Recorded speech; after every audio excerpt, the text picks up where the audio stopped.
What if I told you the people who feel the most energized aren't the ones who sleep the most? They're the ones who wake up at the right moment.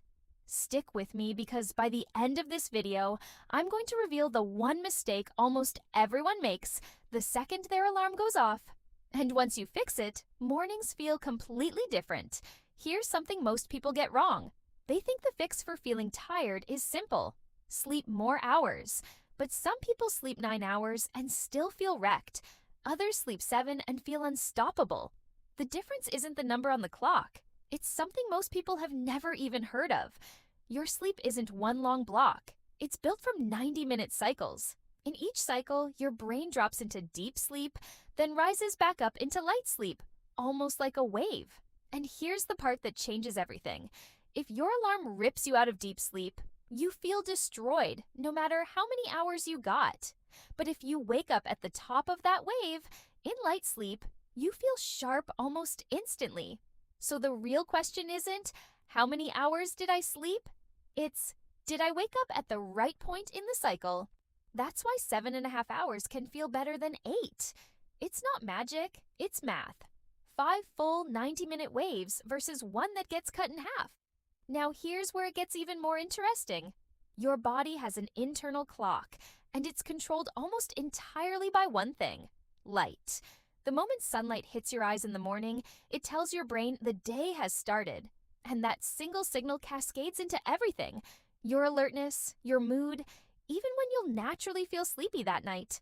But most people do the opposite. They wake up, grab their phone, and stare at a screen in a dim room for 30 minutes before ever seeing real daylight. That single habit can quietly push your entire rhythm off by hours. There's also something happening in your room right now that's working against you, and you probably don't even notice it. Your body needs to drop its core temperature to fall into deep sleep, which is why a room that's too warm leaves you tossing and turning even when you're exhausted. The sweet spot researchers point to is somewhere around 18 to 20 degrees Celsius, or roughly 65 to 68 Fahrenheit. Add full darkness and a quiet room on top of that, and you've basically built a sleep environment your brain doesn't have to fight against. And speaking of habits that sabotage you without you realizing it, let's talk about something most people get completely backwards. Caffeine sticks around in your system for up to 6 hours. So that 3 p.m. coffee you barely noticed, it's still active in your blood at 9 p.m., quietly stealing your deep sleep. And alcohol is even sneakier. It knocks you out fast, sure, but it shreds your REM sleep, which is exactly why you can sleep 8 hours after a few drinks and still wake up feeling like you didn't sleep at all. Okay, here's the mistake I promised you. The one almost everyone makes. It happens the second the alarm goes off. Most people reach for their phone first thing, scroll for a few minutes, and accidentally tell their brain it's still time to relax. That tiny window, those first 5 minutes after waking, decide whether your whole morning launches with energy or drags along in fog. So here's what actually works instead.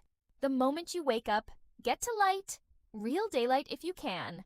Drink a full glass of water because after 7 hours with zero fluids, your brain is quietly dehydrated, and that alone causes grogginess.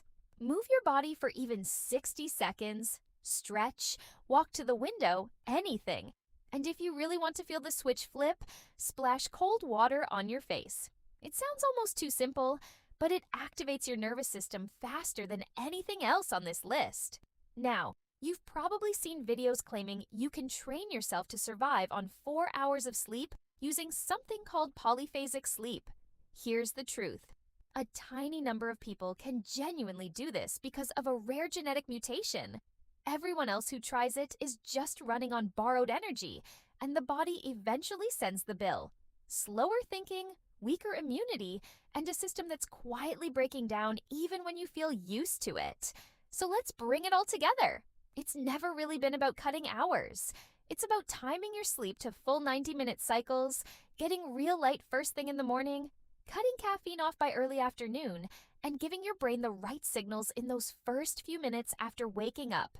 Try just one of these tomorrow morning and notice the difference. If this helped you, hit subscribe, because the next video might completely change how you think about energy, focus, and rest. I'll see you there.